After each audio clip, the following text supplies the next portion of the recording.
റഹ്മത്തുള്ളാ. അൽഹംദുലില്ലാഹി വസ്സലാത്തു വസ്സലാമു അലാ റസൂലില്ലാഹി വഅലാ ആലിഹി വസഹ്ബിഹി അജ്മഈൻ. അമ്മാ ബഅദ്. അഊദു ബില്ലാഹി മിനശ് ശൈത്വാനിർ റജീം. ബിസ്മില്ലാഹിർ റഹ്മാനിർ റഹീം. ഇന്ന ഫീ ഖൽഖി സമാവാതി വൽ അർളി വഖ്തിലാഫിൽ ലൈലി വൻ നഹാരി ലആയാതുൻ ലിഉലിൽ അൽബാബ്. റബ്ബി ഇശ്റഹ് ലി സദ്രി വയസ്സിർ ലി അംരി വഹ്ലുൽ ഉഖ്ദതം മിൻ ലിസാനി യഫ്ഖഹു ഖൗലി. അല്ലാഹുമ്മ ഇന്നി അഊദു ബിക അൻ ഉശ്രിക ബിക ശൈഅൻ വഅന അഅലമു വനസ്തഗ്ഫിറുക ലിമാ ലാ അഅലമു. സഹോദരങ്ങളെ, പരിശുദ്ധ ഖുർആന്റെ അടിസ്ഥാനത്തിൽ സമയത്തിൻ്റെ ആപേക്ഷികതയെ നമ്മൾ പരിശോധിക്കുകയായിരുന്നു. ആദ്യ ഭാഗത്ത് ഞാൻ ഭൂമിയിലെ സമയത്തിൻ്റെ ആധാരം, ഭൂമിയിൽ എങ്ങനെയാണ് നമുക്ക് സമയം ലഭിക്കുന്നത് എന്നുള്ളതിനെ സംബന്ധിച്ച് വിശദീകരിക്കുകയുണ്ടായി. ഇവിടെ നമ്മൾ പരിശോധിക്കാൻ പോകുന്നത് പ്രപഞ്ചത്തിൽ എന്താണ് സമയം എന്നുള്ള വസ്തുത, അത് ശാസ്ത്രീയമായിട്ട് ഏത് രൂപത്തിലാണ് വിശദീകരിക്കപ്പെട്ടത്, അത് പരിശുദ്ധ ഖുർആനുമായിട്ട് എങ്ങനെയാണ് ബന്ധപ്പെടുന്നത് എന്നുള്ള ഒരു കാര്യമാണ് നമ്മൾ പരിശോധിക്കുന്നത്. നമുക്കറിയാം, സമയത്തെക്കുറിച്ച് ആദ്യമായിട്ടൊരു വിശദീകരണം, ആധികാരികമായിട്ടൊരു ഗണിതശാസ്ത്ര വിശദീകരണം നൽകിയത് സർ ഐസക് ന്യൂട്ടൻ എന്ന് പറയുന്ന ശാസ്ത്രജ്ഞനായിരുന്നു. അദ്ദേഹത്തിൻ്റെ 1687 പുറത്തിറങ്ങിയ പ്രിൻസിപ്പിയ മാത്തമാറ്റിക്ക എന്ന പ്രസിദ്ധ ഗ്രന്ഥത്തിലൂടെയാണ് ആദ്യത്തിൽ സമയവുമായി ബന്ധപ്പെട്ടുള്ള ഒരു ഗണിതശാസ്ത്ര വിശദീകരണം അദ്ദേഹം നൽകുന്നത്. അപ്പോൾ നമുക്കറിയാം, ഭൗതികശാസ്ത്രത്തിൻ്റെ ഭാഷ യഥാർത്ഥത്തിൽ ഗണിതമാണ്. ഗണിതത്തിലൂടെയാണ് ഭൗതിക ശാസ്ത്രം നമ്മോട് സംസാരിക്കുന്നത്. കോടാനുകോടി പ്രകാശവർഷങ്ങൾക്കപ്പുറത്തുള്ള നക്ഷത്രങ്ങളുടെയും ഗ്രഹങ്ങളുടെയും ചലനങ്ങളെല്ലാം നമ്മൾ ഇവിടെ ഇരുന്ന് കൃത്യമായിട്ട് കണക്കാക്കുന്നത് യഥാർത്ഥത്തിൽ ഗണിതശാസ്ത്രത്തിൻ്റെ ഒരു കൃത്യത കൊണ്ടാണ്. സുബ്ഹാനല്ലാഹ്, നമ്മളൊന്ന് ചിന്തിച്ചു നോക്കുക. ഇന്ന് നമ്മൾ ഇവിടെ ഇരുന്ന് വളരെ കൃത്യമായിട്ട് കണക്കുകൂട്ടി ഓരോ ഗ്രഹങ്ങളുടെ ചലനങ്ങളും നമ്മൾ കൃത്യമായിട്ട് കണക്കാക്കാൻ കഴിയുന്നത് അല്ലാഹു സുബ്ഹാനഹു വ തആല വളരെ കൃത്യമായിട്ട് ഇതെല്ലാം സൃഷ്ടിച്ച് കൃത്യമായിട്ട് അത് സംവിധാനിച്ചത് കൊണ്ട് മാത്രമാണ്. ഇതിൻ്റെ ഒരു കൃത്യത തന്നെ സൃഷ്ടാവുണ്ട് എന്നുള്ളതിലേക്ക് കൃത്യമായിട്ട് വിരൽ ചൂണ്ടുന്നുണ്ട്. അപ്പോൾ കാലത്തെ സംബന്ധിച്ചുള്ള ആദ്യമായിട്ടൊരു ഗണിതശാസ്ത്ര വിശദീകരണം നൽകിയത് സർ ഐസക് ന്യൂട്ടൻ ആയിരുന്നു. അദ്ദേഹത്തിൻ്റെ സിദ്ധാന്തങ്ങളുടെ പ്രധാനമായിട്ടും അതിലെ പ്രധാനപ്പെട്ട ഭാഗങ്ങൾ, അതായത് പ്രധാനപ്പെട്ട അദ്ദേഹത്തിൻ്റെ വാദങ്ങൾ ഞാൻ നിങ്ങൾക്ക് മുമ്പിൽ പങ്കുവെക്കണം. ആദ്യമായിട്ട് അദ്ദേഹം പറഞ്ഞ് കാലം എന്നുള്ളത് സ്വതന്ത്രമായിട്ടുള്ളൊരു വസ്തുതയാണ്. കാലം ഒന്നുമായിട്ടും ബന്ധപ്പെടാതെ സ്വതന്ത്രമായിട്ട് പ്രപഞ്ചത്തിൽ നിലനിൽക്കുന്ന ഒരു വസ്തുതയാണ് യഥാർത്ഥത്തിൽ സമയമെന്ന് അദ്ദേഹം വിശദീകരിക്കപ്പെട്ടു. രണ്ടാമതായിട്ട് അദ്ദേഹം പറഞ്ഞു, കാലം എന്നുള്ളത് ശാശ്വതമാണ്. പ്രപഞ്ചം ഉണ്ടാകുന്നതിന് മുമ്പും കാലമുണ്ട്, പ്രപഞ്ചം ഉണ്ടാകുന്നതിന് മുമ്പും കാലമുണ്ട്. കാലം ഒരു റെയിൽപാളം പോലെ ഇരു ദിശകളിലേക്ക് നീണ്ടു കിടക്കുന്ന ഒന്നാണ്. പ്രപഞ്ചത്തിൽ എന്ത് തന്നെ സംഭവിച്ചാലും അതൊന്നും കാലത്തെ ബാധിക്കുകയില്ല. ഏത് പ്രപഞ്ചം നശിക്കുകയാണെങ്കിൽ പോലും കാലം എന്നുള്ളത് നിലനിൽക്കും എന്ന് അദ്ദേഹം വിശദീകരിക്കപ്പെട്ടു. അപ്പോൾ കാലം ശാശ്വതമാണെന്ന് അദ്ദേഹം അതിലൂടെ വിശദീകരിക്കപ്പെട്ടു. മൂന്നാമതായിട്ട് അദ്ദേഹം പറഞ്ഞു, കാലം എന്നുള്ളത് പ്രപഞ്ചത്തിലെ എല്ലാ സ്ഥലത്തും ഒരുപോലെയാണ്. അപ്പോൾ എൻ്റെ വാച്ചിൽ 10 മണിയാണെങ്കിൽ അത് ചൊവ്വയിൽ ഏതെങ്കിലും ഒരു മനുഷ്യനുണ്ടെങ്കിൽ അദ്ദേഹത്തിൻ്റെ വാച്ചിലും 10 മണിയായിരിക്കും. നമ്മുടെ താരപഥ അല്ലെങ്കിൽ മിൽക്കി വേക്ക് അപ്പുറത്ത് ഏതെങ്കിലും ഒരു ഗാലക്സിയിൽ ഏതെങ്കിലും മനുഷ്യൻ ജീവിച്ചിരിക്കുന്നുണ്ടെങ്കിൽ അദ്ദേഹത്തിൻ്റെ വാച്ചിലും അതേ സമയത്ത് 10 മണിയായിരിക്കും. അതായത് കാലത്തിൻ്റെ പ്രവാഹം പ്രപഞ്ചത്തിൽ മുഴുക്കെ സമമാണ് എന്ന് അദ്ദേഹം വിശദീകരിക്കുകയുണ്ടായി. അപ്പം ഈ ഒരു വിശദീകരണം ശാസ്ത്രലോകത്ത് നിരവധി കാലം ചോദ്യം ചെയ്യാതെ നിലനിൽക്കുകയുണ്ടായി. ഏകദേശം 300 വർഷത്തോളം ഇതൊരു വലിയ അദ്ദേഹത്തിൻ്റെ ഈ സമയത്തെക്കുറിച്ചുള്ള വിശദീകരണങ്ങൾ അതേപോലെ നിലനിന്നു. അപ്പോൾ ഈ ഒരു വിശദീകരണം, അപ്പോൾ ന്യൂട്ടോണിയൻ ഭൗതിക ശാസ്ത്രത്തിൻ്റെ അടിസ്ഥാനത്തിൽ പലപ്പോഴും ദൈവനിഷേധികളായിട്ടുള്ള ആളുകൾ മതവിശ്വാസികളെ പരിഹസിക്കാറുണ്ടായിരുന്നു. അപ്പോൾ പ്രധാനമായിട്ടും ഈ കാലത്തെ സംബന്ധിച്ചുള്ള വിശദീകരണത്തിൽ തന്നെ അദ്ദേഹം കാലം സ്വതന്ത്രമാണ്, ശാശ്വതമാണെന്നുള്ള വിശദീകരണത്തെ ഉപയോഗപ്പെടുത്തിക്കൊണ്ട് അന്നത്തെ ഭൗതികവാദികൾ പലരും ചോദിക്കുക വരെയുണ്ടായി, ഈ കാലം ശാശ്വതമാണെങ്കിൽ പ്രപഞ്ച സൃഷ്ടിക്ക് മുമ്പ് ദൈവത്തിന് എന്തായിരുന്നു പണി എന്നുള്ള പരിഹാസ ചോദ്യങ്ങൾ വരെ മതവിശ്വാസികൾ നേരിടേണ്ടി വന്നു. അങ്ങനെ 1905 വിപ്ലവകരമായിട്ടുള്ള ചില ശാസ്ത്ര സിദ്ധാന്തങ്ങൾക്ക് തുടക്കം കുറിക്കുന്നത്. നമുക്കറിയാം, 1905 എന്നുള്ളത് ശാസ്ത്രലോകത്ത് വലിയൊരു വിപ്ലവത്തിന് തുടക്കം കുറിക്കുകയാണ്. ആ ഒരു കാലഘട്ടത്തിലാണ് ഐൻസ്റ്റീൻ എന്ന് പറയുന്ന ലോകപ്രസിദ്ധനായ ശാസ്ത്രജ്ഞൻ്റെ താരോദയം ഉണ്ടാകുന്നത്. അദ്ദേഹത്തിൻ്റെ 1905 അദ്ദേഹം സമർപ്പിച്ച 3 പ്രബന്ധങ്ങൾ അതൊരു വലിയ വിപ്ലവത്തിന് തുടക്കം കുറിച്ചു. അദ്ദേഹം സമയത്തെയും സ്ഥലത്തെയും പ്രകാശത്തെയും കുറിച്ചെഴുതിയ 3 പ്രബന്ധങ്ങൾ പിന്നീടുള്ള നമ്മൾ അതുവരെയുള്ള മുഴുവൻ ശാസ്ത്ര സങ്കല്പങ്ങളെയും തിരുത്തുകയുണ്ടായി. ഈ 3 പ്രബന്ധങ്ങളിലൂടെ അദ്ദേഹം എത്തിച്ചേർന്ന സാമാന്യാപേക്ഷികതാ സിദ്ധാന്തം അല്ലെങ്കിൽ സ്പെഷ്യൽ തിയറി ഓഫ് റിലേറ്റിവിറ്റി എന്ന് പറയുന്ന സിദ്ധാന്തമാണ് പിന്നീട് ഇന്നും നമ്മൾ ഉപയോഗിച്ചുകൊണ്ടിരിക്കുന്നത്. അദ്ദേഹം അവതരിപ്പിച്ച സ്പെഷ്യൽ തിയറി ഓഫ് റിലേറ്റിവിറ്റിയും പിന്നീട് 10 വർഷത്തിന് ശേഷം അദ്ദേഹം ഗുരുത്വാകർഷണത്തെ കൂടെ ഉൾപ്പെടുത്തിക്കൊണ്ട് അദ്ദേഹത്തിൻ്റെ സിദ്ധാന്തം നവീകരിക്കുകയും പിന്നീട് അദ്ദേഹം അവതരിപ്പിക്കപ്പെട്ട പൊതു ആപേക്ഷികത സിദ്ധാന്തം അല്ലെങ്കിൽ ജനറൽ തിയറി ഓഫ് റിലേറ്റിവിറ്റി, ഈ രണ്ട് സിദ്ധാന്തങ്ങളാണ് ഇന്നും നമ്മൾ സ്ഥൂല പ്രപഞ്ചത്തെ വിശദീകരിക്കാൻ വേണ്ടി ഉപയോഗിച്ചുകൊണ്ടിരിക്കുന്നത്. സ്ഥൂല പ്രപഞ്ചം എന്ന് പറയുന്നത് വലിയ ലോകം, നമ്മൾ കാണുന്ന നക്ഷത്രങ്ങളും ആകാശങ്ങളൊക്കെ ഉള്ള വലിയ ലോകത്തെ വിശദീകരിക്കാൻ നമ്മൾ ഇന്നും ആധാരമാക്കുന്നത് യഥാർത്ഥത്തിൽ ഐൻസ്റ്റൈൻ്റെ ആപേക്ഷികതാ സിദ്ധാന്തമാണ്. ഇപ്പോൾ കഴിഞ്ഞ വർഷം 2015 അതിൻ്റെ 100ാം വാർഷികം എല്ലാം ശാസ്ത്രലോകം ആഘോഷിച്ചതൊക്കെ നമ്മൾ വായിച്ചിട്ടുണ്ടാകും. അപ്പം സ്ഥൂല പ്രപഞ്ചത്തെ നമ്മൾ ഇന്നും വിശദീകരിക്കാൻ ഉപയോഗിക്കുന്നത് ഐൻസ്റ്റൈൻ്റെ സിദ്ധാന്തങ്ങളാണ്. സൂക്ഷ്മ പ്രപഞ്ചത്തെ ഇന്ന് നമ്മൾ വിശദീകരിക്കുന്നത് പ്രധാനമായിട്ടും ക്വാണ്ടം മെക്കാനിക്സ് എന്ന് പറയുന്ന ശാസ്ത്ര ശാഖയിലൂടെയാണ്. അപ്പം അദ്ദേഹം തിരുത്തിയത് എന്താണ്? ന്യൂട്ടന്റെ സങ്കല്പങ്ങളിൽ നിന്നും ഐൻസ്റ്റൈൻ എത്തിച്ചേർന്ന നിഗമനങ്ങൾ, അത് ഇന്നും നമ്മൾ ശാസ്ത്രീയ വസ്തുതയായിട്ട് സ്ഥിരീകരിക്കപ്പെട്ട സമയവുമായിട്ട് ബന്ധപ്പെട്ടുള്ള കാര്യങ്ങളാണ് ഞാൻ വിശദീകരിക്കുന്നത്.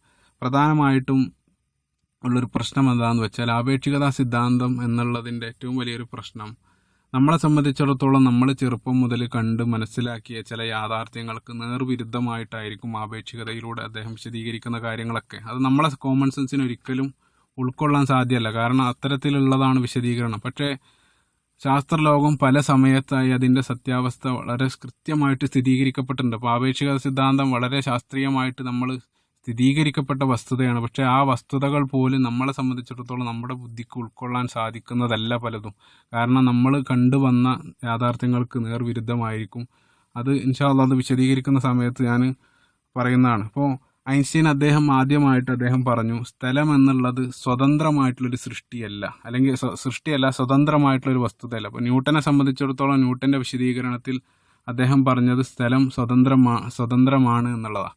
പക്ഷെ ഐൻസ്റ്റൈൻ പറഞ്ഞു ഒരിക്കലും സ്ഥലമല്ല, കാലം എന്നുള്ളത് സ്വതന്ത്രമായിട്ടുള്ളൊരു വസ്തുതയല്ല, മറിച്ച് സ്ഥലത്തിനകത്ത് തന്നെയാണ് കാലം എന്ന് ഐൻസ്റ്റൈൻ വിശദീകരിക്കേണ്ടായി. അപ്പോൾ സ്ഥലത്തിൽ നിന്നും ഒരിക്കലും കാലത്തെ വേർപ്പെടുത്താൻ സാധ്യമല്ല എന്നുള്ളതാണ് വിശദീകരണം. അപ്പോൾ സ്ഥലത്തിനകത്ത് ഇഴകിച്ചേർന്ന് നമ്മുടെ ഒരു വസ്ത്രത്തിലെ നൂലിഴകൾ പോലെ ഇഴകിച്ചേർന്ന് നിൽക്കുന്ന ഒരു വസ്തുതയാണ് കാലം. സ്ഥലത്തിനകത്ത് തന്നെ കാലമുണ്ടാകും. അപ്പോൾ നമുക്ക് തന്നെ അറിയാം, ഇപ്പോൾ ഭൂമിയിൽ പല സ്ഥലത്തും പല കാലമാണല്ലോ. അതേപോലെ പല സ്ഥലങ്ങളിലും അതായത് സ്ഥലത്തിനകത്ത് തന്നെയാണ് കാലം. അവ രണ്ടും ഒരിക്കലും വേർപ്പെടുത്താൻ സാധ്യമല്ല എന്നുള്ളതായിരുന്നു അദ്ദേഹത്തിൻ്റെ വിശദീകരണം. അപ്പം സ്പേസ് ടൈം എന്നാണ് നമ്മൾ പറയാറുള്ളത്. ഒരിക്കലും സ്പേസ് എന്ന് പറയില്ല, സ്പേസ് ടൈം. അത് രണ്ടും കൂടിച്ചേർന്ന 4 മാനങ്ങളുള്ള പ്രപഞ്ചത്തെയാണ് ഐൻസ്റ്റൈൻ വിശദീകരിക്കപ്പെട്ടത്.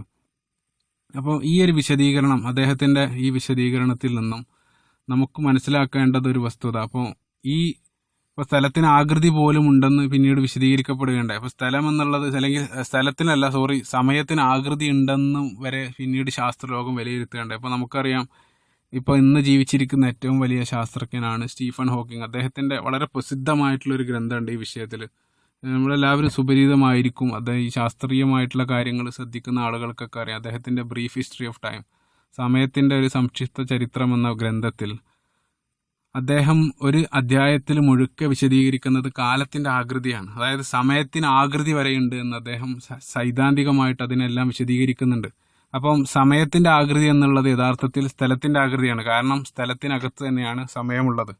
അപ്പം നമ്മളെ സംബന്ധിച്ചിടത്തോളം നമ്മൾ പിന്നീട് മനസ്സിലാക്കിയൊരു വസ്തുത, സ്ഥലം എന്നുള്ളത് അല്ലെങ്കിൽ പ്രപഞ്ചം എന്നുള്ളത് സൃഷ്ടിക്കപ്പെട്ടതാണെന്ന് ശാസ്ത്രലോകം കൃത്യമായിട്ട്, സൃഷ്ടിക്കപ്പെട്ടതല്ല, പ്രപഞ്ചത്തിനൊരു തുടക്കമുണ്ടെന്ന് ശാസ്ത്രലോകം ഇന്ന് സ്ഥിരീകരിച്ചിട്ടുണ്ട്. ഇപ്പോൾ ബിഗ് ബാങ് പോലെയുള്ള സിദ്ധാന്തങ്ങളിലൂടെ വിശദീകരിക്കപ്പെടുന്നത്, ബിഗ് ബാങ് എന്ന് പറയുന്ന ഒരു പൊട്ടിത്തെറിയിലൂടെ പ്രപഞ്ചമുണ്ടായി എന്നാണ് വിശദീകരിക്കപ്പെടുന്നത്. അപ്പോൾ അതുകൊണ്ട് തന്നെ സ്ഥലത്തിനകത്താണ് കാലം എന്നുള്ളത് കൊണ്ട് തന്നെ സ്ഥലത്തിൻ്റെ തുടക്കം, അതായത് പ്രപഞ്ചോൽപത്തി തന്നെയാണ് സമയത്തിൻ്റെയും തുടക്കം എന്ന് പിന്നീട് ശാസ്ത്രലോകം സാമാന്യാപേക്ഷികതാ സിദ്ധാന്തം, സ്പെഷ്യൽ തിയറി ഓഫ് റിലേറ്റിവിറ്റിയുടെ അടിസ്ഥാനത്തിൽ പിന്നീട് സ്ഥിരീകരിച്ചപ്പോൾ സ്റ്റീഫൻ ഹോക്കിങ്ങും റോജർ പെൻറോസും പോലെയുള്ള പ്രസിദ്ധരായ ശാസ്ത്രജ്ഞന്മാർ സാമാന്യാപേക്ഷികതാ സിദ്ധാന്തത്തിൻ്റെ അടിസ്ഥാനത്തിൽ അവരെത്തിച്ചേർന്ന നിഗമനം യഥാർത്ഥത്തിൽ പ്രപഞ്ചത്തിൻ്റെ തുടക്കം തന്നെയാണ് സമയത്തിൻ്റെയും തുടക്കം എന്നവർ സ്ഥിരീകരിക്കുകയുണ്ടായി. അപ്പം പ്രപഞ്ചം സൃഷ്ടിക്കപ്പെട്ടതാണെന്ന പരിശുദ്ധ ഖുർആന്റെ അടിസ്ഥാനത്തിൽ നമ്മൾ വിശ്വസിക്കുന്നുണ്ട്. ആകാശവും ഭൂമിയും കൂടിച്ചേർന്നതായിരുന്നു, പിന്നീട് അവ രണ്ടും വേർപെട്ടതാണെന്നും പരിശുദ്ധ ഖുർആൻ സൂറത്തുൽ അംബിയായിൽ കൃത്യമായിട്ട് വിശദീകരിക്കപ്പെട്ടിട്ടുണ്ട്. അപ്പോൾ പ്രപഞ്ചം സൃഷ്ടിക്കപ്പെട്ടതുപോലെ ഉള്ള ഒരു സൃഷ്ടിയാണ് യഥാർത്ഥത്തിൽ സമയം എന്ന് വരുന്നു. അത് നമ്മളെ സംബന്ധിച്ചിടത്തോളം പരിശുദ്ധ ഖുർആന്റെ അടിസ്ഥാനത്തിൽ കൃത്യമായിട്ട് കാണാൻ സാധിക്കും. ശാസ്ത്രീയമായിട്ട് അവർ സൃഷ്ടിയാണെന്ന് സമ്മതിക്കില്ലെങ്കിലും നമ്മളെ സംബന്ധിച്ചിടത്തോളം പ്രപഞ്ചം ഏതു രൂപത്തിലാണോ അള്ളാഹു സൃഷ്ടിച്ചത്, അല്ലെങ്കിൽ സ്ഥലം ഏതു രൂപത്തിലാണോ അള്ളാഹു സൃഷ്ടിച്ചത്, അതേ രൂപത്തിൽ അള്ളാഹുവിൻ്റെ ഒരു സൃഷ്ടിയാണ് കാലം എന്നും നമ്മൾ മനസ്സിലാക്കേണ്ടതുണ്ട്. ശാസ്ത്രീയമായിട്ടും സമയത്തിനൊരു തുടക്കമുണ്ടെന്ന് അവർ വിശദീകരിക്കപ്പെട്ടിട്ടുണ്ട്. അപ്പോൾ പരിശുദ്ധ ഖുർആനിൽ നമ്മൾ പരിശോധിക്കുന്ന സമയത്ത് പരിശുദ്ധ ഖുർആൻ്റെ ഒരു ശൈലി, പരിശുദ്ധ ഖുർആനിൽ പല സ്ഥലത്തും അള്ളാഹു സുബ്ഹാനഹു വതആല അവൻ്റെ സൃഷ്ടികളെ പിടിച്ച് അള്ളാഹു ശപഥം ചെയ്യുന്നതായിട്ട് കാണാൻ സാധിക്കും. ഖുർആനിൽ നമ്മൾ പരിശോധിക്കുകയാണെങ്കിൽ ഇപ്പോൾ ഖുർആനിൽ വന്നജ്മി ഇദാ ഹവ, നക്ഷത്രങ്ങളെ പിടിച്ച് അള്ളാഹു സത്യം ചെയ്യുന്നുണ്ട്. അതേപോലെ തന്നെ വശംസി വളുഹാഹ, സൂര്യനെ പിടിച്ച് അള്ളാഹു സത്യം ചെയ്യുന്നുണ്ട്. വദ്ദാരിയാത്തി ദർവ, കാറ്റിനെ പിടിച്ച് അള്ളാഹു സത്യം ചെയ്യുന്നുണ്ട്. വല്ലൈലിദായ അഷ, രാത്രിയെ പിടിച്ച് സത്യം ചെയ്യുന്നുണ്ട്. അപ്പോൾ പല സ്ഥലത്തും അള്ളാഹുവിൻ്റെ സൃഷ്ടികളെ പിടിച്ച് സത്യം ചെയ്യുന്ന സ്ഥലത്ത് ഇത്തരത്തിലുള്ള പരാമർശങ്ങൾക്കിടയിൽ നമുക്ക് കാണാൻ സാധിക്കുന്ന ഒന്നാണ് വൽ അസ്ർ ഇന്നൽ ഇൻസാന ലഫീ ഖുസ്ർ, കാലം തന്നെയാണ് സത്യം അള്ളാഹുവിൻ്റെ പ്രയോഗം സൂറത്തുൽ അസ്റിൽ. അപ്പോൾ കാലത്തെ പിടിച്ച് സത്യം ചെയ്യാൻ സാധിക്കുന്നത് തീർച്ചയായിട്ടും കാലത്തിൻ്റെ സൃഷ്ടാവായ അള്ളാഹുവിന് മാത്രമാണ്. അപ്പോൾ അതുകൊണ്ട് തന്നെ കാലം ഒരു സൃഷ്ടിയാണെന്ന് കൃത്യമായിട്ട് പരിശുദ്ധ ഖുർആൻ സൂചന നൽകുന്നുണ്ട്. അതേപോലെ തന്നെ വളരെ വ്യക്തമായിട്ട് സൂറത്തു ജാഥിയയുടെ 24-ാമത്തെ ആയത്തിൽ അവിശ്വാസികളായിട്ടുള്ള ആളുകളുടെ ഒരു സംസാരത്തെ അള്ളാഹു സൂചിപ്പിക്കുന്നുണ്ട്. അവർ പറഞ്ഞു ഒമാ യുഹ്ലിക്കുന ഇല്ല ദഹർ, ഞങ്ങളെ കാലമല്ലാതെ മറ്റൊന്നുമല്ല നശിപ്പിക്കുന്നത്. അതായത് അവിശ്വാസികൾ പറയുന്നൊരു വാക്ക് അള്ളാഹു സൂചിപ്പിക്കുകയാണ്. ഈ സമയത്ത് അള്ളാഹു സുബ്ഹാനഹു വതആല അവരെ തിരുത്തിക്കൊണ്ട് പറഞ്ഞു ഒമാ ലഹും ബിദാലിക മിൻ ഇൻഹും ഇല്ലാ യظുന്നൂൻ, അവരെ സംബന്ധിച്ചിടത്തോളം അതിനെക്കുറിച്ച് യാതൊരു അറിവുമില്ല. അതായത് അവർ പറയുന്ന കാലത്തെക്കുറിച്ച് അവർക്ക് ഒരു അറിവുമില്ല. ഇൻഹും ഇല്ലാ യظുന്നൂൻ, അവർ തീർച്ചയായിട്ടും ഊഹിക്കുക മാത്രമാണ് ചെയ്യുന്നതെന്ന് അള്ളാഹു സുബ്ഹാനഹു വതആല അവിടെ സൂചിപ്പിക്കുന്നുണ്ട്. അപ്പോൾ അതായത് കാലത്തെക്കുറിച്ച് അവരെ സംബന്ധിച്ചിടത്തോളം ഒരു അറിവുമില്ല, അത് അവർ ഊഹിക്കുക മാത്രമാണെന്ന് അള്ളാഹു സുബ്ഹാനഹു വതആല അവിടെയും കൃത്യമായിട്ട് സൂചിപ്പിക്കുന്നതായിട്ട് കാണാൻ സാധിക്കും. അപ്പോൾ നമ്മളെ സംബന്ധിച്ചിടത്തോളം അള്ളാഹു സുബ്ഹാനഹു വതആല പ്രപഞ്ചത്തിന് അതീതനാണ്. അതായത് കാലത്തിനും സ്ഥലത്തിനും എല്ലാം അതീതനാണ് അള്ളാഹു സുബ്ഹാനഹു വതആല എന്ന് നമ്മളെ സംബന്ധിച്ചിടത്തോളം നമ്മൾ വിശ്വസിക്കുന്നു. അപ്പോൾ അതുകൊണ്ട് തന്നെ അള്ളാഹുവിൻ്റെ സൃഷ്ടികളിൽ ഈ കാലത്തിൻ്റെ പ്രവാഹത്തിന് കൃത്യമായി മാറ്റം വരുത്താൻ അള്ളാഹുവിന് സാധിക്കും. അത് നമ്മൾ ചിന്തിച്ചാൽ മനസ്സിലാക്കും. കാരണം കാലത്തിന് അതീതനായ സൃഷ്ടാവിനെ സംബന്ധിച്ചിടത്തോളം കാലത്തിൻ്റെ പ്രവാഹത്തിൽ ഏതു രൂപത്തിലും മാറ്റം വരുത്താൻ സാധിക്കും. ഇത്തരത്തിൽ മാറ്റം വരുത്തിയ അത്ഭുതങ്ങൾ സുബ്ഹാനല്ലാഹ് പരിശുദ്ധ ഖുർആനിൽ പല സ്ഥലത്തും അള്ളാഹു വിശദീകരിക്കുന്നുണ്ട്. പക്ഷെ അത് ചില സ്ഥലങ്ങളിൽ നമ്മൾ അത് വായിച്ചു പോകും, നമ്മളതിനെ സംബന്ധിച്ച് ചിന്തിക്കാൻ തയ്യാറാകുകയാണെങ്കിൽ അതിലുള്ള വലിയ വസ്തുതകൾ നമുക്ക് കാണാൻ സാധിക്കും. അപ്പോൾ സൂറത്തുൽ കഹ്ഫ് നമ്മളെല്ലാവരും വെള്ളിയാഴ്ച പാരായണം ചെയ്യുന്ന നമുക്കെല്ലാവർക്കും സുപരിചിതരായ അസ്ഹാബുൽ കഹ്ഫിൻ്റെ കഥ പരിശുദ്ധ ഖുർആനിൽ വിശദീകരിക്കപ്പെടുന്നുണ്ട്. ഈ സൂറത്തുൽ കഹ്ഫിൽ അള്ളാഹു സുബ്ഹാനഹു വതആല പറയുന്ന കഥ, അപ്പം ഗുഹാവാസികളായിട്ടുള്ള ആളുകൾ, ചില ആളുകൾ ഗുഹക്കകത്ത് കയറുകയും പിന്നീട് ഒരുപാട് കാലം ഉറങ്ങിയതിന് ശേഷം അവർ എഴുന്നേറ്റതിന് ശേഷം അവർ തമ്മിൽ പരസ്പരം സംസാരിക്കുന്ന സംസാരം പരിശുദ്ധ ഖുർആൻ ഉദ്ധരിക്കുന്നുണ്ട്. ഖാലു ലബിസ്ന യൗമൻ ഔ ബഅദ യൗം, ഒരാൾ ചോദിച്ചു കം ലബിസ്ത, നമ്മൾ എത്രയാണ് ഉറങ്ങിയത്?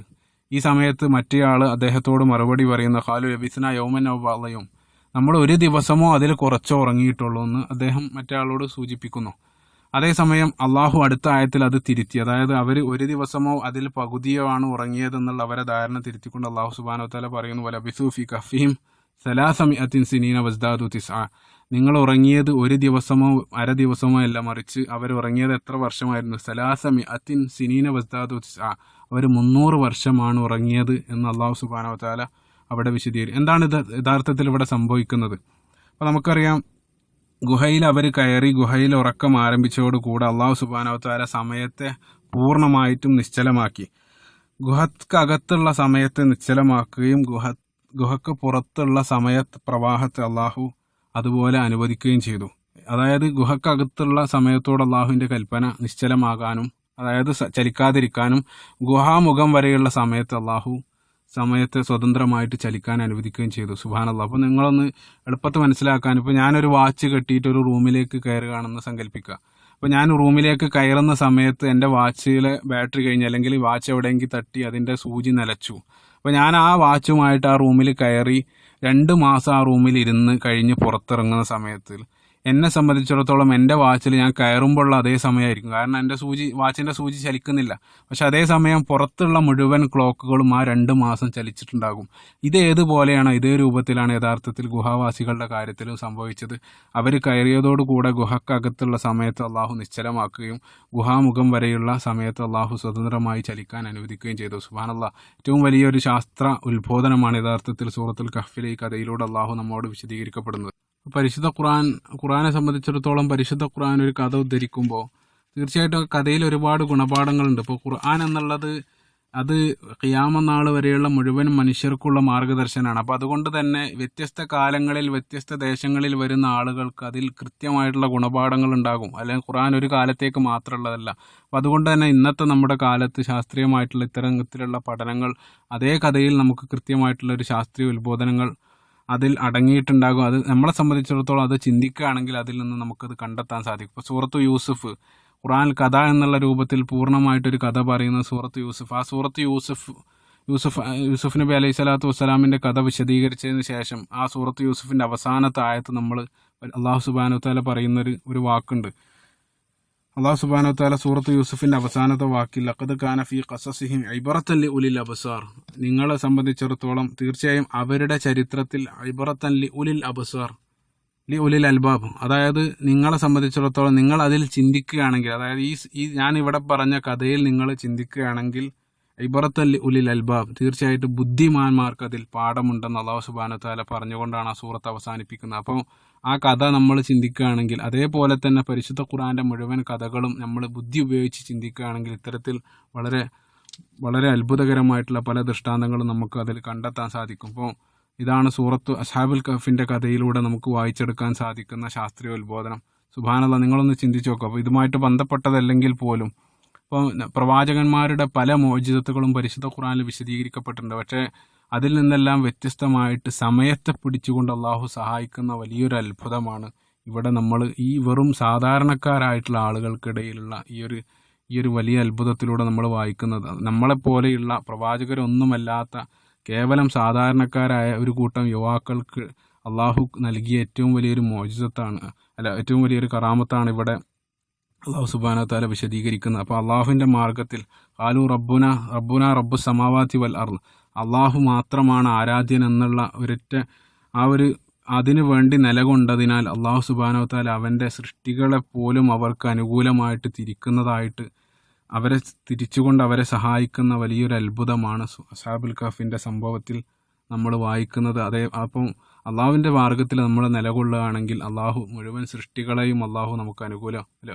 അപ്പോൾ ഈ അസ്ഹാബുൽ കഹ്ഫിൻ്റെ സംഭവത്തിൽ തന്നെ നമ്മൾ പരിശോധിക്കുകയാണെങ്കിൽ അള്ളാഹു സുബ്ഹാനഹു വ തആല വതറ ശംസ ഇദാ തലഅത് തസാവറു അൻ കഹ്ഫിഹിം ദാത്തൽ യമീനി വഇദാ ഖറബത് തഖ്രീദുഹും, ഈ സൂര്യൻ്റെ ചലനവുമായിട്ട് ബന്ധപ്പെട്ടുള്ള ആയത്ത് നിങ്ങൾ പരിശോധിച്ച് നോക്കുക. അത് വളരെ സുദീർഘമായിട്ട് അള്ളാഹു സൂര്യൻ്റെ വെളിച്ചം അവർക്കെതിരെ വളഞ്ഞു പ്രവേശിച്ചതും ഇതൊക്കെ വിശദീകരിക്കുന്നുണ്ട്. ആയത്ത് ശരിക്കും നമ്മൾ വായിച്ചാൽ മനസ്സിലാകുന്നൊരു കാര്യം, യഥാർത്ഥത്തിൽ അള്ളാഹു സുബ്ഹാനഹു വ തആല അവിടെ അവർക്ക് നേരെ വെളിച്ചം വന്നില്ല എന്ന് പറയുന്നതിന് പകരം അതിനെ വിശദീകരിക്കുന്നുണ്ട് ഒരായത്ത് മുഴുവനും. അപ്പം അതിൽ നിന്നും മനസ്സിലാക്കാൻ സാധിക്കുന്നത് യഥാർത്ഥത്തിൽ സൂര്യൻ്റെ ചലനം പോലും അള്ളാഹു സുബ്ഹാനഹു വ തആല ആ ഗുഹക്കകത്തേക്ക് പ്രകാശം പ്രവേശിക്കുന്നതിന് അനുകൂലമായിട്ട് സൂര്യനെപ്പോലും അള്ളാഹു സുബ്ഹാനഹു വ തആല അതിൻ്റെ നിയന്ത്രണം, അതായത് സൂര്യൻ്റെ ആ പൊസിഷൻ പോലും അള്ളാഹു മാറ്റിക്കൊടുത്തു എന്നുള്ളതാണ് ഇതിൽ നിന്നും നമുക്ക് കൃത്യമായിട്ട് മനസ്സിലാക്കാൻ സാധിക്കുന്നത്. അപ്പോൾ പ്രപഞ്ചത്തിലെ അള്ളാഹുവിൻ്റെ മാർഗത്തിൽ നിലകൊള്ളുകയാണെങ്കിൽ അള്ളാഹു അവൻ്റെ സൃഷ്ടികളെ മുഴുവനും നിങ്ങൾക്ക് അനുകൂലമാക്കി അള്ളാഹു തരും എന്നുള്ള വലിയൊരു പാഠം കൂടെ ഈ ഒരു ഭാഗത്ത് നമ്മൾ മനസ്സിലാക്കേണ്ടതുണ്ട്. അപ്പോൾ നമ്മൾ വിശദീകരിക്കപ്പെട്ടത് സമയം അള്ളാഹുവിൻ്റെ സൃഷ്ടിയാണ്. അത് അള്ളാഹു ഇഷ്ടപ്പെട്ട രൂപത്തിൽ അവൻ്റെ സൃഷ്ടികൾക്ക് സമയത്തിൻ്റെ പ്രവാഹം അള്ളാഹു നിയന്ത്രിച്ച ഒരു ഉദാഹരണമാണ് നമ്മൾ അസ്ഹാബുൽ കഹ്ഫിൻ്റെ കഥയിലൂടെ നമ്മൾ വിശദീകരിക്കുന്നത്. ഇപ്പോൾ രണ്ടാമതായിട്ട് ഞാൻ പറയപ്പെട്ടു, ശാസ്ത്രീയമായിട്ട് സ്ഥലത്തിനകത്താണ് കാലം. സ്ഥലവും കാലവും ഒരിക്കലും മാറ്റം കഴിയില്ല. സ്ഥലത്തിൽ നിന്ന് ഒരിക്കലും കാലത്തെ വേർപ്പെടുത്താൻ സാധ്യമല്ല എന്ന് ശാസ്ത്രീയമായിട്ട് നമ്മൾ സൈദ്ധാന്തികമായിട്ട് എത്തിച്ചേർന്നു. അപ്പോൾ അത് കൃത്യമായിട്ട്, അതായത് ഈ സ്ഥലത്തെയും കാലത്തെയും സൃഷ്ടിച്ച അള്ളാഹുവിനെ സംബന്ധിച്ചിടത്തോളം അതും സാധിക്കും. അത് സാധിച്ചതായിട്ടുള്ള ഒരു ഉദാഹരണവും പരിശുദ്ധ ഖുർആനിൽ തന്നെ നമ്മൾ കാണുന്നുണ്ട്. ഇപ്പോൾ സൂറത്തുൽ ബഖറയിലെ 259 ആയത്ത്, ആ ആയത്തിൽ വിശദീകരിക്കപ്പെട്ട ഒരു അത്ഭുതം, ഉസൈർ അലൈഹി സ്വലാത്തു വസ്സലാം എന്ന് പറയുന്ന അദ്ദേഹം പ്രവാചകനാണോ എന്നുള്ള കാര്യത്തിൽ അഭിപ്രായ വ്യത്യാസമുണ്ട്. പക്ഷെ അദ്ദേഹത്തിന്റെ സംഭവത്തിൽ നമ്മൾ കാണുന്നത്, അദ്ദേഹം ഒരു പട്ടണത്തിലൂടെ നടന്നു പോകുന്ന സന്ദർഭത്തിൽ ഔക്കല്ലദി മറ അലാ ഖറിയത്തിൻ വഹിയ ഖാവിയത്തുൻ അലാ ഉറൂഷിഹ എന്ന് തുടങ്ങുന്ന സൂറത്തുൽ ബഖറയിൽ 259 ആയത്ത് നിങ്ങൾ വായിച്ചാൽ ആ സംഭവം മുഴുവൻ അള്ളാഹു അവിടെ വിശദീകരിക്കുന്നുണ്ട്. ഒരു പട്ടണത്തിലൂടെ പോകുന്ന സമയത്ത് ആ പട്ടണം മുഴുവനും തകർന്നു കിടക്കുന്നതായിട്ട് അദ്ദേഹം കണ്ടു. അപ്പോൾ അദ്ദേഹം അവിടെ വെച്ചുകൊണ്ട് അദ്ദേഹം മനസ്സിൽ ചിന്തിക്കുകയാണ്, ഈ തകർന്നു കിടക്കുന്ന പട്ടണത്തിനിടയിൽ നിന്നും അള്ളാഹു സുബ്ഹാനഹു വ തആല എങ്ങനെയാണ് മരണപ്പെട്ട ആളുകളെ രണ്ടാമത് ഈ ഒരു തകർന്നു കിടക്കുന്ന ഈ പട്ടണത്തിൽ നിന്ന് എങ്ങനെയാണ് അള്ളാഹു പുനർജനിപ്പിക്കുക എന്നുള്ളൊരു സംശയം അദ്ദേഹത്തിന് ഉണ്ടാകുകയും ആ സമയത്ത് അള്ളാഹു അവിടെ വെച്ച് അദ്ദേഹത്തെ മരിപ്പിക്കുകയും ചെയ്തു. അവിടെ മരണപ്പെട്ടതിന് ശേഷം അദ്ദേഹം പിന്നീട് എഴുന്നേറ്റ സമയത്ത് അള്ളാഹു സുബ്ഹാനഹു വ തആല അദ്ദേഹത്തോട് ചോദിക്കുന്നു, ഖാല കം ലബിസ്ത, നീ എത്ര വർഷമാണ് അല്ലെങ്കിൽ എത്രയാണ് നീ ഉറങ്ങിയത്? അപ്പോൾ അദ്ദേഹത്തിന്റെ മറുപടി ഖാല ലബിസ്ത യൗമൻ ഔ ബഅദ യൗം. സൂറത്തുൽ കഹ്ഫിൽ അവർ പറഞ്ഞ അതേ മറുപടി, ഞാൻ ഒരു ദിവസമോ അതിൽ കുറച്ചോ ഉറങ്ങിയിട്ടുള്ളൂ എന്ന് അദ്ദേഹം പറയുന്നു. അള്ളാഹു സുബ്ഹാനഹു വ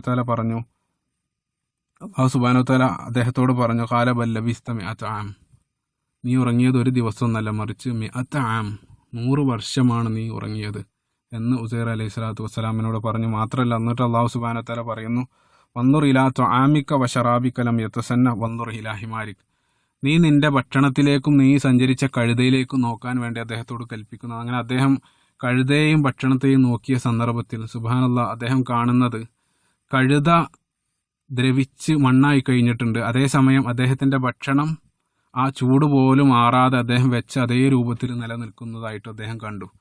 അപ്പം ഇവിടെ നമ്മൾ വായിച്ചെടുക്കേണ്ടതായിട്ടുള്ളൊരു കാര്യം, ഇവിടെ ഒരേ സ്ഥലത്ത് അള്ളാഹു സുബ്ഹാനഹു വ തആല 2 സമയത്ത് പ്രവേശിപ്പിക്കുന്ന ഒരു മഹാത്ഭുതമാണ് ഇവിടെ വിശദീകരിക്കുന്നത്. അതായത് ഭക്ഷണം വെച്ച സ്ഥലത്തുള്ള സമയത്തെ അള്ളാഹു നിശ്ചലമാക്കുകയും അതേസമയം കുതിര നിന്ന സ്ഥലത്ത് സമയത്തെ സ്വതന്ത്രമായിട്ട് ചലിക്കാൻ അള്ളാഹു അനുവദിക്കുകയും ചെയ്തു. അതായത് ഒരേ സ്ഥലത്ത് 2 സമയത്തെ പ്രവേശിപ്പിക്കുന്ന വലിയൊരു അത്ഭുതം കൂടെ അള്ളാഹു സുബ്ഹാനഹു വ തആല ഇതിലൂടെ വിശദീകരിക്കുന്നുണ്ട്. ഇത് തീർച്ചയായിട്ടും ഒരേ ഒരാൾക്കേ സാധിക്കുകയുള്ളൂ. അത് ആ സാധിക്കുന്ന ആൾ തീർച്ചയായിട്ടും സ്ഥലത്തിനും കാലത്തിനും സമയത്തിനുമെല്ലാം അതീതനായിട്ടുള്ള പ്രപഞ്ച സൃഷ്ടാവായിട്ടുള്ള അള്ളാഹുവിന് മാത്രമാണ് എന്നുള്ളത് വളരെ കൃത്യമാണ്. ഈ ഒരു വിശദീകരണത്തിൽ നിന്ന് നമുക്കത് കൃത്യമായിട്ട് വായിച്ചെടുക്കാൻ സാധിക്കുന്നുണ്ട്. അപ്പോൾ ഏറ്റവും നമ്മൾ ബുദ്ധി ഉപയോഗിച്ച് ഇത്തരത്തിൽ ശാസ്ത്രീയമായിട്ട് ചിന്തിക്കുകയാണെങ്കിൽ തീർച്ചയായിട്ടും ഇത്തരത്തിലുള്ള വിശദീകരണങ്ങളിൽ നമുക്ക് കൃത്യമായിട്ടുള്ള പാഠങ്ങൾ നമുക്ക് അതിൽ നിന്നും വായിച്ചെടുക്കാൻ സാധിക്കും. പിന്നീട് ഇതുമായിട്ട് ബന്ധപ്പെട്ട് അവർ പറഞ്ഞത്, ഇപ്പോൾ ന്യൂട്ടോണിയൻ ഭൗതിക ശാസ്ത്രം ന്യൂട്ടന്റെ വിശദീകരണ പ്രകാരം സമയം എന്നുള്ളത് പ്രപഞ്ചത്തിൽ എല്ലായിടത്തും ഒരുപോലെയാണ്. എനിക്കിവിടെ 10 മണിയാണെങ്കിൽ അത് പ്രപഞ്ചത്തിൽ എല്ലാ സ്ഥലത്തും 10 മണിയായിരിക്കും എന്നുള്ളതാണ് ന്യൂട്ടന്റെ വിശദീകരണം. ഈ ഒരു വിശദീകരണം പിന്നീട് ഐൻസ്റ്റീന്റെ സിദ്ധാന്തത്തോടു കൂടെ തിരുത്തുകയുണ്ടായ. ഐൻസ്റ്റീൻ പറഞ്ഞത് ഒരിക്കലും സമയം എന്നുള്ള ഒന്ന് തന്നെ പ്രപഞ്ചത്തിലില്ല, മറിച്ച് സമയങ്ങളാണുള്ളത്. അതായത് ഒരാൾക്ക് സമയം എന്നുള്ളത് എന്നെ സംബന്ധിച്ചിടത്തോളം എൻ്റെ സമയമല്ല നിങ്ങളുടെ സമയം എന്നുള്ളത് പ്രപഞ്ചത്തിലെ എല്ലാ സ്ഥലത്തും ഒരുപോലെയല്ല, മറിച്ച് വ്യത്യസ്തമാണ്, ആപേക്ഷികമാണെന്ന് കൂടെ ഐൻസ്റ്റീൻ വിശദീകരിച്ചു. അത് വളരെ ഉദാഹരണത്തിന്റെ സഹിതം പരിശുദ്ധ ഖുർആന്റെയും ഹദീസിന്റെയും അടിസ്ഥാനത്തിൽ നമ്മൾ പരിശോധിക്കുകയാണെങ്കിൽ സുബ്ഹാനല്ലാഹ് ഒരുപാട് അത്ഭുതങ്ങൾ അതിലൂടെ നമുക്ക് കണ്ടെത്താൻ സാധിക്കും. അത് അല്പം സുദീർഘമായതുകൊണ്ട് തന്നെ അത് പിന്നീട് ഞാൻ വിശദീകരിക്കാൻ വേണ്ടി പരിശ്രമിക്കും. ഒരു കാര്യം പ്രത്യേകമായിട്ട് ഉണർത്തുന്നത്, ഇത്തരത്തിലുള്ള ശാസ്ത്രീയ വസ്തുതകൾ പരിശുദ്ധ ഖുർആന്റെ അടിസ്ഥാനത്തിൽ നമ്മൾ സംസാരിക്കുന്നത് ഒരിക്കലും ഖുർആൻ ദൈവികമാണെന്ന് ശാസ്ത്രീയമായിട്ട് സ്ഥാപിക്കേണ്ടതിനു വേണ്ടിയല്ല. അങ്ങനെ ഒരിക്കലും ആരും മനസ്സിലാക്കരുത്. ഖുർആന്റെ ദൈവികതക്കുള്ള തെളിവായിട്ടാണ് ഇതൊക്കെ നമ്മൾ ഇത്തരത്തിലുള്ള കാര്യങ്ങൾ ചർച്ച ചെയ്യുന്നതെന്ന് ഒരിക്കലും നമ്മൾ തെറ്റിദ്ധരിക്കരുത്. പരിശുദ്ധ ഖുർആൻ ദൈവികമാണെന്നുള്ളതിന് ഏറ്റവും വലിയ തെളിവ് പരിശുദ്ധ ഖുർആൻ തന്നെയാണ്. അതായത് ഒരിക്കലും ശാസ്ത്രത്തിന്റെ ഒരു സർട്ടിഫിക്കറ്റ് പരിശുദ്ധ ഖുർആന്റെ ദൈവികതക്ക് ആവശ്യമില്ല. പക്ഷേ നിലവിൽ നമുക്ക് ലഭിച്ച ശാസ്ത്ര വസ്തുതകളെ പോലും പരിശുദ്ധ ഖുർആന്റെ അടിസ്ഥാനത്തിൽ നമുക്ക് പരിശോധിക്കുന്ന സമയത്ത് ഈ ഗ്രന്ഥം സുബ്ഹാനല്ലാഹ് എത്രത്തോളം കാലത്തെ അതിജയിച്ചിട്ടുണ്ട് എന്നുള്ള ഒരു ബോധ്യം വരും. ആ ബോധ്യം തീർച്ചയായിട്ടും നമ്മുടെ ഈമാൻ വർദ്ധിക്കാൻ കാരണമാകും എന്നതുകൊണ്ട് മാത്രമാണ് ഇത്തരത്തിലുള്ള ശാസ്ത്രീയ പരിശോധനകൾക്ക് പരിശുദ്ധ ഖുർആനെ നമ്മൾ വിധേയമാക്കുന്നത്. അപ്പോൾ പരിശുദ്ധ ഖുർആൻ എന്നുള്ളത് ലോകാവസാനം വരെയുള്ള മുഴുവൻ മനുഷ്യർക്കും മാർഗദർശക ഗ്രന്ഥമാണ്. അപ്പോൾ ഖുർആനെ സംബന്ധിച്ചിടത്തോളം ഖുർആൻ ശാസ്ത്രം ഉദ്ധരിക്കുന്നത് പോലും പ്രധാനമായിട്ടും ശാസ്ത്രം പറയാൻ വേണ്ടിയിട്ടല്ല ഖുർആൻ ശാസ്ത്രം ഉദ്ധരിക്കുന്നത്, മറിച്ച് ഖുർആന്റെ ശാസ്ത്രീയ പരാമർശങ്ങൾ മുഴുക്കെ പരിശോധിച്ചാൽ നമുക്ക് കാണാൻ കഴിയുന്ന ഒരു വസ്തുത, പരിശുദ്ധ ഖുർആൻ ശാസ്ത്രം ഉദ്ധരിക്കുന്നത് പോലും പ്രധാനമായിട്ടും 3 കാര്യങ്ങൾ മനുഷ്യനുമായിട്ട് പങ്കുവെക്കാൻ വേണ്ടിയിട്ടാണ്. ഒന്നാമതായിട്ട് അള്ളാഹു മാത്രമാണ് ആരാധനക്കർഹൻ എന്നുള്ള വലിയ യാഥാർത്ഥ്യം പങ്കുവെക്കാൻ, അതല്ലെങ്കിൽ മരണാനന്തര ജീവിതത്തിന്റെ യാഥാർത്ഥ്യം പങ്കുവെക്കാൻ, അതല്ലെങ്കിൽ മനുഷ്യൻ അള്ളാഹു ചെയ്ത അനുഗ്രഹങ്ങൾ ഉദ്ധരിക്കുന്ന സ്ഥലത്ത്. ഈ 3 സ്ഥലങ്ങളിൽ മാത്രമാണ് പരിശുദ്ധ ഖുർആൻ ശാസ്ത്രീയ വസ്തുതകളിലേക്ക് മനുഷ്യനോട് വിരൽ ചൂണ്ടുന്നത്. അതായത് ഖുർആൻ ശാസ്ത്രം പറയുന്നത് പോലും മനുഷ്യന് മാർഗദർശനത്തിന്റെ ഭാഗമായിട്ടുള്ള സംസാരങ്ങൾക്കിടയിലാണ്. അതല്ലാതെ ഒരിക്കലും ഇത്തരത്തിലുള്ള കാര്യങ്ങൾ മുമ്പേ ഖുർആനിൽ പറഞ്ഞിട്ടുണ്ട് എന്നുള്ളത് സ്ഥാപിക്കാൻ വേണ്ടിയിട്ടല്ല നമ്മൾ ശാസ്ത്രം ഉദ്ധരിക്കുന്നത്. അപ്പോൾ ഇത്തരത്തിൽ പരിശുദ്ധ ഖുർആന്റെ ഇത്തരത്തിലുള്ള വലിയ അത്ഭുതങ്ങൾ നമ്മൾ ചിന്തിക്കുകയാണെങ്കിൽ തീർച്ചയായിട്ടും അതിൽ നിന്ന് നമുക്ക് കണ്ടെത്താൻ സാധിക്കും.